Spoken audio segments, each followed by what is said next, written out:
بسم اللہ الرحمن الرحیم۔ ناظرین و سامعین السلام علیکم۔ پیش خدمت ہے شیطان لڑکی ایپیسوڈ 4۔ بلال اس دن چھٹی پر تھا اور اپنے کمرے میں لیٹا چھت کو گھور رہا تھا۔ بار بار شہزادی اس کے دل و دماغ پر حاوی ہو جاتی، لاکھ کوشش کے باوجود خود کو اس کے خیالوں سے نکال ہی نہیں پا رہا تھا۔ آج بھی اسی وجہ سے طبیعت بوجھل تھی تو دفتر سے چھٹی کر کے لیٹا تھا۔ انارکا سامنے آ کر کھڑی ہو گئی اور اسے گھورنے لگی۔ کیونکہ اس نے خود کو ظاہر نہیں کیا تھا اس لیے بلال اسے نہیں دیکھ پایا۔ انارکا نے اپنی انگلی اس کے ماتھے پر رکھی، بلال کی آنکھیں بند ہونے لگیں اور کچھ ہی دیر میں وہ خود سے بے خبر ہوتا گیا۔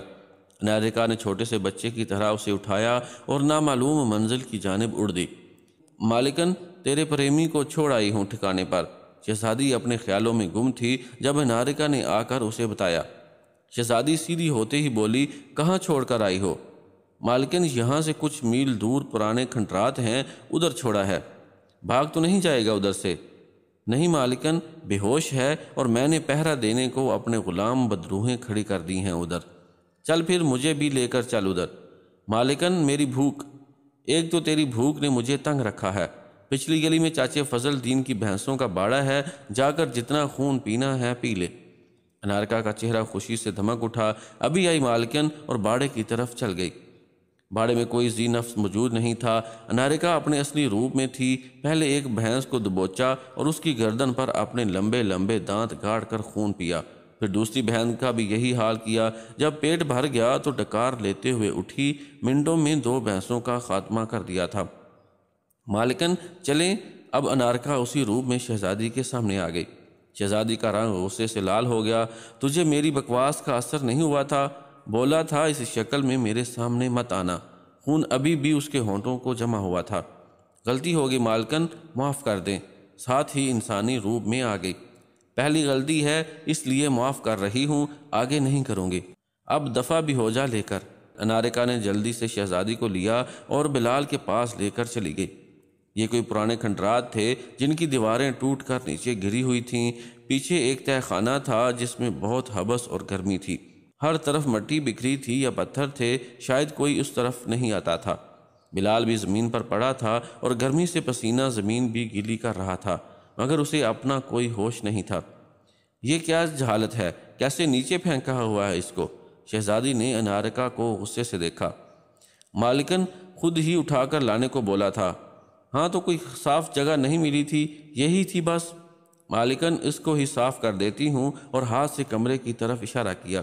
اسی وقت کھنڈر ایک عالیشان محل کی شکل اختیار کر گیا اور بلال ایک خوبصورت بیڈ پر لیٹا تھا جس کی چادر سرخ رنگ کی مخمل کی تھی۔ شہزادی فریفتہ نگاہوں سے بلال کو دیکھے جا رہی تھی۔ اس کو ہوش میں لاؤ ابھی۔ انارکا نے آگے بڑھ کر پھر سے اس کے ماتھے پر ہاتھ رکھا۔ بلال کسمسانے لگا اور آنکھیں کھلنے لگیں۔ اب تم جاؤ، جب ضرورت ہوئی بلا لوں گی۔ جو حکم مالکن، اور انارکا غائب ہو گئی۔ شہزادی بلال کے قریب بیڈ پر بیٹھ گئی اور اس کا ہاتھ پکڑ لیا۔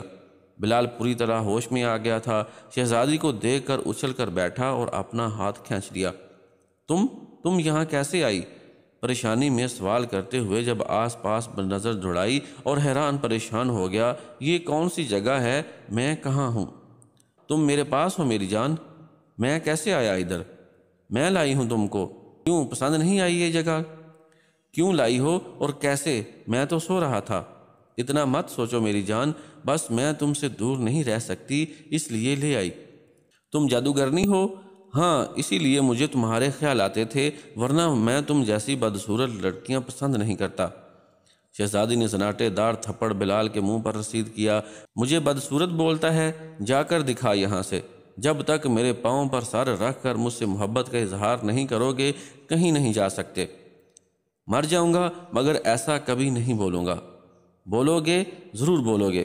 شہزادی غصے میں پیچ و تاب کھاتی کمرے سے نکل گئی۔ انارکا کا اتنی ساری بھینسیں دیکھ کر بار بار منہ میں پانی آ رہا تھا۔ پورے گاؤں میں پہلے ہی شور مچا ہوا تھا کہ فضل دین کی 2 بھینسوں کو کسی جانور نے خون پی کر مار دیا ہے۔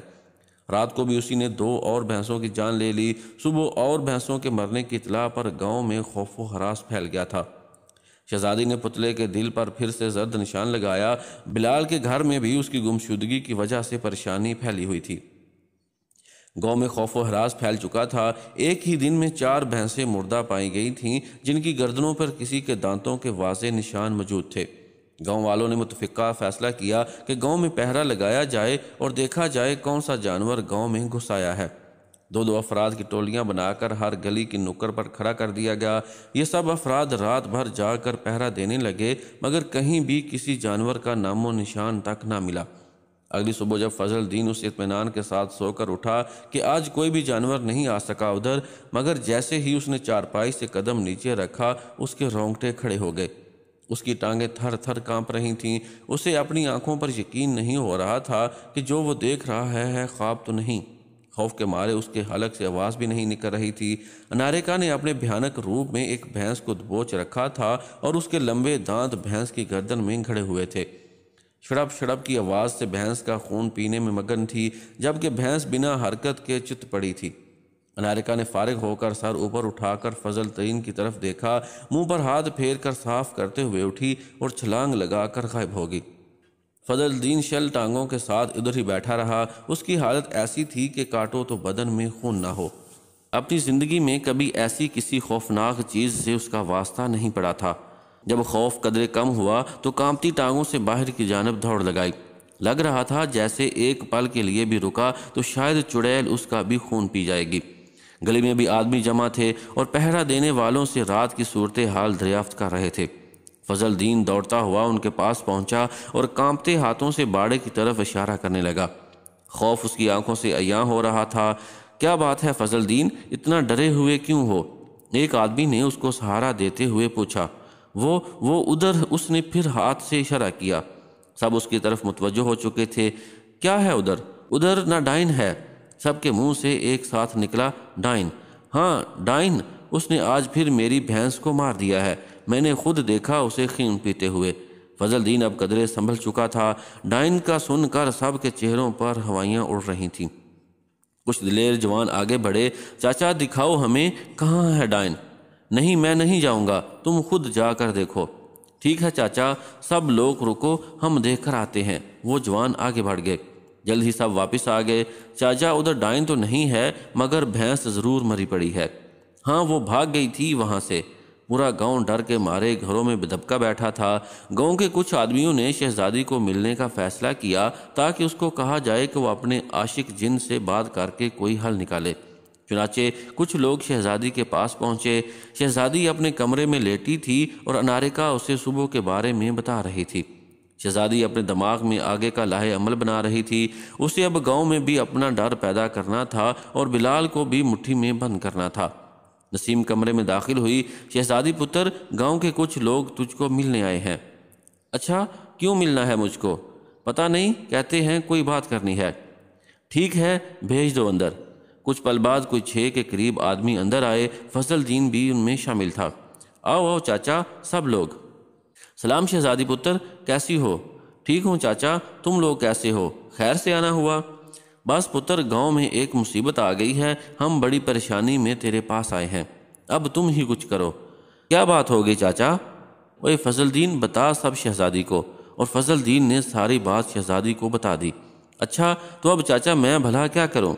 پتر، تم اس جن سے بات کرو ہماری مدد کرنے کی۔ تمہارا جن یا تو اسے ڈائن کو مار دے یا اسے ادھر سے بھگا دے۔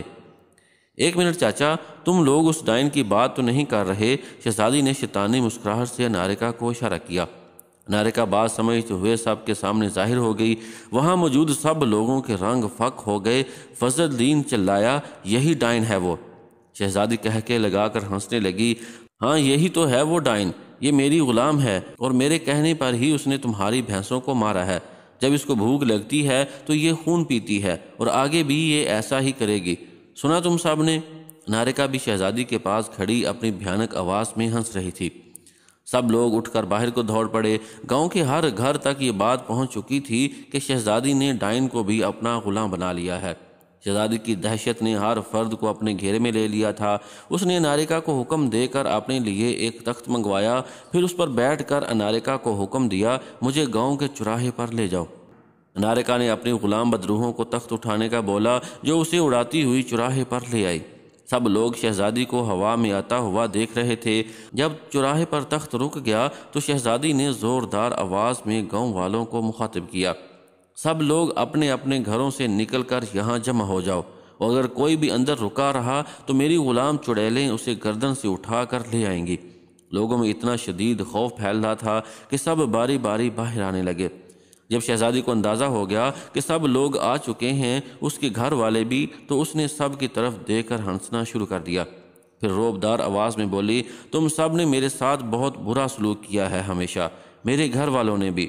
میرا قصور صرف اتنا تھا کہ میں بدصورت پیدا ہوئی، مجھے بھی تو اللہ نے ہی پیدا کیا تھا، مگر یہاں سب نے ہمیشہ میرا مذاق اڑایا۔ کیا کہتے تھے تم لوگ مجھے؟ کلموہی، یہی کہتے تھے نا؟ دیکھو آج تم سب کیسے اس کلموہی کے سامنے بھیگی بلی بنے کھڑے ہو۔ سن لو تم سب لوگ، یہ گاؤں اب میرا ہے، یہاں صرف میں راج کروں گی، اور تم سب مجھ سے کم تر ہو۔ اگر کسی نے میرے سامنے اف تک بھی کی تو میری یہ چڑیلوں کی فوج اس کا قیمہ بنا کر کھا جائیں گی۔ وہاں کھڑا ہر شخص ڈر کے مارے تھر تھر کانپ رہا تھا، کسی کے منہ سے کوئی لفظ نہیں نکل رہا تھا۔ یاد رکھو، شام کے سائے پھیلتے ہی کوئی اپنے گھر سے نہ نکلے، کیونکہ تب میری یہ فوج باہر گشت کیا کرے گی، اور اگر کوئی بھی ان کو باہر مل گیا تو زندہ گھر نہیں جائے گا۔ ان کو جب بھوک لگی تمہارے جانور کھائیں گی۔ ہر طرف خاموشی چھائی ہوئی تھی۔ شہزادی نے نفرت انگیز نظر سب پر ڈالی اور اناریکا کو بولا، مجھے بلال کے پاس لے کر جاؤ۔ اناریکا اسے کھنڈرات میں پہنچا دیا۔ بلال زمین پر بیٹھا نماز پڑھ رہا تھا۔ شہزادی جا کر اسے کھڑی ہو کر دیکھنے لگی۔ اس کی سمجھ میں اب آ رہا تھا کہ یہ بندہ کیوں میری پکڑ میں نہیں آ رہا، اور مجھ سے ڈر کیوں نہیں محسوس ہو رہا اس کو۔ بلال 5 وقت کی نماز پڑھنے والا انسان تھا، بہت سادہ طبیعت کا مالک اور رحم دل تھا۔ خدا کے علاوہ کسی چیز کا ڈر نہیں تھا اس کو۔ شہزادی کو اس کے چہرے پر روحانی سکون نظر آ رہا تھا، جس سے شہزادی کی طبیعت بوجھل ہو رہی تھی۔ بلال نے نماز پڑھ کے سلام پھیرا اور دعا کے لیے ہاتھ اٹھائے۔ مانگ لو جتنی دعائیں مانگنی ہیں، میں بھی تو دیکھوں تمہاری دعاؤں کا اثر ہوتا ہے یا میری طاقتوں کا۔ بلال نے دعا مانگ کر منہ پر ہاتھ پھیرا اور کھڑا ہو گیا۔ اے بدبخت لڑکی، خدا کے قہر سے ڈر، کیوں خود کو عبرت کا نشان بنانا چاہتی ہے؟ مجھے خدا سے مت ڈرا، مجھے اچھی طرح علم ہے میں کیا کر رہی ہوں، تو بس اپنی فکر کر۔ میں اپنی فکر نہیں کر رہا، میرا اللہ میرے ساتھ ہے، تم میرا کچھ نہیں بگاڑ پاؤ گی۔ میں تمہاری ان باتوں میں نہیں آؤں گی، شرافت سے میری بات مان لو، مجھے مجبور مت کرو کچھ اور کرنے پر۔ تم جو کر سکتی ہو کر لو، مجھے اپنے رب پر بھروسہ ہے۔ شہزادی نے غصے سے منتر پڑھ کر پھونکا۔ بلال زمین سے 5 فٹ اوپر اچھلا اور نیچے گرا۔ ایک بار پھر سے اس نے منتر پڑھا اور دوبارہ بلال نیچے گر پڑا۔ اس کے منہ سے چیخیں بلند ہوئیں، بول اب بھی مانے گا میری بات یا نہیں؟ تم چاہے میری جان بھی نکال دو تب بھی نہیں مانوں گا۔ شہزادی نے اناریکا کو حکم دیا، اس کو گرم جگہ پر الٹا لٹکا دو، اور جب تک یہ بات نہ مان لے نہ اس کو کھولنا نہ ہی کھانے پینے کو دینا۔ میں بھی دیکھتی ہوں کیسے بچے گا یہ۔ ادھر بلال کے گھر والے اس کی تلاش میں گھوم رہے تھے۔ ان تک بھی بات پہنچ گئی تھی کہ ساتھ والے گاؤں میں چڑیلوں کا قبضہ ہو چکا ہے۔ شمس بلال کے گھر آیا تو اس کی امی نے روتے ہوئے بولا، بیٹا میرے بلال کو ڈھونڈ دو، پتہ نہیں کہاں چلا گیا ہے، وہ ایسا لاپرواہ کبھی بھی نہیں تھا۔ شمس بھی سوچ رہا تھا کہاں جا سکتا ہے بلال۔ بیٹا اسے کوئی پریشانی تھی کیا؟ کچھ دن سے الجھا تھا، میں نے پوچھا بھی مگر مجھے کچھ نہیں بتایا اس نے۔ شمس کے دماغ میں اس دن کی باتیں گھومنے لگیں۔ اس نے بہت سمجھا کر کہ اس کی امی کو بتا دے۔ جی آنٹی، دراصل ایک بات اسے پریشان کر رہی تھی اور ساری بات ان کو بتا دی، جسے سن کر وہ اور بھی پریشان ہو گئیں۔ بیٹا تم کو نہیں پتا اس گاؤں میں کیا ہو رہا ہے؟ ادھر کی ایک لڑکی نے گاؤں پر قبضہ کر لیا ہے، اس کے پاس کالی طاقتیں ہیں۔ آنٹی یہ آپ کیا کہہ رہی ہیں؟ پھر تو بہت بڑا مسئلہ بن جائے گا ہمارے لیے۔ بلال کی امی اور زیادہ رونے لگیں۔ بیٹا تم کچھ کرو، میں اکیلی جان کچھ نہیں کر سکتی۔ آنٹی آپ پریشان نہ ہوں، میں ایک آدمی کو جانتا ہوں جو ہماری مدد کرے گا، میں ابھی اس کو ملتا ہوں جا کر۔ وہاں قریب ہی ایک امام مسجد تھے جو دم درود کرتے تھے اور ان کے پاس روحانی علم بھی تھا۔ شمس ان سے ملنے چل دیا۔ چونکہ نماز کا وقت تھا تو امام صاحب مسجد میں ہی تھے۔ نماز سے فارغ ہو کر بیٹھے تو شمس ان کے پاس بیٹھ گیا۔ السلام علیکم امام صاحب۔ وعلیکم السلام برخوردار، کیسے ہو؟ امام صاحب کرم ہے اللہ کا، میں ایک مسئلہ لے کر حاضر ہوا ہوں آپ کے پاس۔ بولو برخوردار، کیا پریشانی آ گئی؟ شمس نے تمام بات ان کو بتائی۔ امام صاحب کچھ دیر نیچے منہ کیے سوچتے رہے۔ بیٹا میں حساب لگا کر دیکھتا ہوں کہ کیا ہو سکتا ہے اب۔ کافی دیر آنکھیں بند کیے تسبیح پر کچھ پڑھتے رہے، پھر آنکھیں کھول کر شمس کو دیکھا، وہ بھی اب پریشان لگ رہے تھے۔ بیٹا یہ مسئلہ بہت گمبھیر ہے، تمہارا دوست شیطانی طاقتوں کے گھیرے میں ہے اور وہ اتنی زیادہ تعداد میں اور طاقتور ہیں کہ میں بھی ان کا مقابلہ نہیں کر سکتا، اور اگر زیادہ دیر کی تو اس کی جان بھی جا سکتی ہے۔ امام صاحب آپ کے علاوہ تو میں کسی کو جانتا بھی نہیں ہوں، اب آپ ہی کچھ کریں۔ بیٹا تم ایسا کرو، یہاں سے کچھ میل کی مسافت پر جو جنگل ہے ادھر جاؤ، مگر جانا اکیلے۔ جب اس جنگل میں داخل ہوگے تو ایک پگڈنڈی آگے کو جا رہی ہوگی جو ایک پانی کے چھپڑ کے پاس جا کر ختم ہوگی۔ اس چھپڑ کو عبور کر کے بائیں طرف مڑ جانا، آگے جا کر ایک کیلوں کا باغ نظر آئے گا، اس باغ کی دوسری طرف ایک ملنگ کی کٹیا ہے۔ تم اس ملنگ بابا کے پاس جا کر میرا بتانا کہ میں نے بھیجا ہے۔ اگر تم نے میرا بتائے بنا کوئی بات کی تو وہ تمہاری کوئی بات نہیں سنیں گے، پھر تم ان کو ساری بات بتانا، صرف وہی ہیں جو اب کچھ کر سکتے ہیں، اور یاد رکھو جتنی جلدی جاؤ گے اتنا ہی بہتر ہوگا۔ ٹھیک ہے امام صاحب، بہت شکریہ آپ کا، میں سیدھا ادھر ہی جاتا ہوں۔ خدا حافظ برخوردار، اللہ تمہاری مدد کرے۔ شمس اپنی بائک لے کر اس طرف چل دیا۔ 1 گھنٹے کے سفر کے بعد وہ جنگل کے پاس پہنچ گیا۔ چھپڑ کے پاس پہنچ کر بائک ادھر ہی کھڑی کر دی اور چھپڑ عبور کر کے پیدل آگے چل دیا۔ کیلوں کے باغ کے پار اسے جھونپڑی نظر آ گئی۔ جب وہ جھونپڑی کے پاس گیا تو اندر سے ایک ملنگ بابا باہر آئے۔ امام بشیر نے بھیجا ہے تجھے، شمس کے بولنے سے پہلے ہی ملنگ بولے۔ جی بابا آ جا، میں تیرا ہی انتظار کر رہا تھا۔ بہت پر نکال رہی ہے وہ شیطان لڑکی، اب اس کے پر کاٹنے کا وقت آ گیا ہے۔ جی بابا آپ ہر چیز سے باخبر ہیں، چل مجھے لے چل ادھر، میں بھی دیکھوں اس کی طاقت۔ شمس ملنگ بابا کو لے کر گاؤں کی طرف چل دیا۔ گاؤں کی حدود میں داخل ہونے ہی لگے تھے کہ نارکا سامنے آ گئی۔ رک جا ادھر ہی، تجھے ادھر ہی جلا کر راکھ کر دوں گی۔ ملنگ بابا نے اپنی بارش داڑھی پر ہاتھ پھیرا۔ تو مجھے جلائے گی؟ تجھ میں ہے اتنی طاقت کہ تو مجھے جلا سکے؟ ہاں بہت طاقت ہے مجھ میں۔ بد ذات تیرا خاتمہ کرنے کا انتظار مجھے برسوں سے تھا، اب تجھے میں اور ظلم کرنے نہیں دوں گا۔ تم کیا کرو گے؟ کر کے دکھاؤ۔ ملنگ بابا نے اس کا غرور توڑنے کے لیے تسبیح پر کچھ پڑھ کے انارکا کی طرف پھونک ماری۔ پھونک لگتے ہی جیسے اسے کسی نے آگ کا گولا مارا ہو، اچھل کر دور جا گری اور دل خراش چیخیں مارنے لگی۔ کیوں ایک ہی وار سے یہ حال ہو گیا؟ انارکا درد سے چلاتی ہوئی بولی، تجھے تو میں دیکھ لوں گی، اور غائب ہو گئی۔ ملنگ بابا کا وار اتنا زبردست تھا کہ انارکا کی طاقت آدھی نچوڑ دی تھی۔ شہزادی کمرے میں غصے سے ٹہر رہی تھی۔ انارکا ادھر پہنچ کر چیخنے لگی، کیا ہوا ہے تم کو؟ کیوں سارا گھر سر پر اٹھا رکھا ہے؟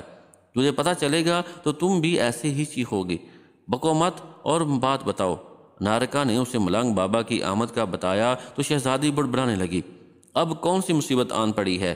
تب ہی باہر کا دروازہ زوردار آواز سے کھلا اور ملنگ بابا روب سے اندر داخل ہوئے۔ شہزادی بھی صحن میں آ گئی اور ملنگ بابا کو گھورنے لگی، تو تم ہو جسے موت ادھر کھینچ لائی؟ بدبخت، موت تو تیری آئی ہے، تیرے کالے کرموں کا گھڑا اتنا بھر چکا ہے کہ مجھے رب نے تیرے طرف بھیج ہی دیا۔ بابا تم شاید جانتے نہیں میں کیا چیز ہوں۔ جانتا ہوں، اسی لیے تو آیا ہوں۔ تجھے اور معصوم لوگوں کی جانوں سے کھیلنے نہیں دیا جا سکتا۔ اب جتنے گناہ تم نے کرنے تھے کر لیے، اب اور کچھ نہیں کر سکتی۔ کیوں بابا تم روک سکتے ہو مجھے؟ اے بدبخت معافی مانگ لے ابھی بھی، شاید تیری بخشش ہو جائے۔ یہ جن کے دم پر اچھل رہی ہو، یہ شیطان کسی کے نہیں ہوتے۔ بابا معافی جب مانگنی ہوگی مانگ لوں گی، تو جا ادھر سے۔ ایسے تو نہیں جاؤں گا میں ہی بھیج دیتی ہوں تجھے۔ شہزادی نے منتر پڑھ کر پھونکا مگر ملنگ بابا پر کوئی اثر نہیں ہوا۔ اس نے دوسرا منتر پڑھا، تیسرا پڑھا، مگر بابا آرام سے کھڑے رہے۔ شہزادی اب پریشان ہو چکی تھی، اس کا کوئی حربہ کارگر نہیں ہو رہا تھا۔ اے نادان لڑکی، اچھائی کے آگے برائی کی نہیں چلتی۔ کیسے بھول گئی تم کہ حساب تو ایک دن ہونا ہی ہے؟ اب اپنی کالی طاقتوں کو بھی بلا جن کے زور پر تجھے اتنا غرور ہے۔ شہزادی نے انارکا کو آواز دی۔ انارکا اپنا جلا ہوا وجود لے کر شہزادی کے پیچھے کھڑی ہو گئی۔ اس ملنگ بابا کو بھگا ادھر سے۔ انارکا ایک بار پھر آگے ہو کر وار کرنے لگی، مگر ملنگ بابا نے اسے موقع ہی نہیں دیا اور پہلے سے زیادہ کاری وار کیا، جس سے انارکا کا پورا وجود شعلوں کی لپیٹ میں آ گیا۔ ہر طرف سے اتنی چیخیں بلند ہونے لگیں جیسے ایک نہیں 1000 چڑیلیں جل رہی ہوں۔ آخر وہ پوری جل کر راکھ ہو گئی۔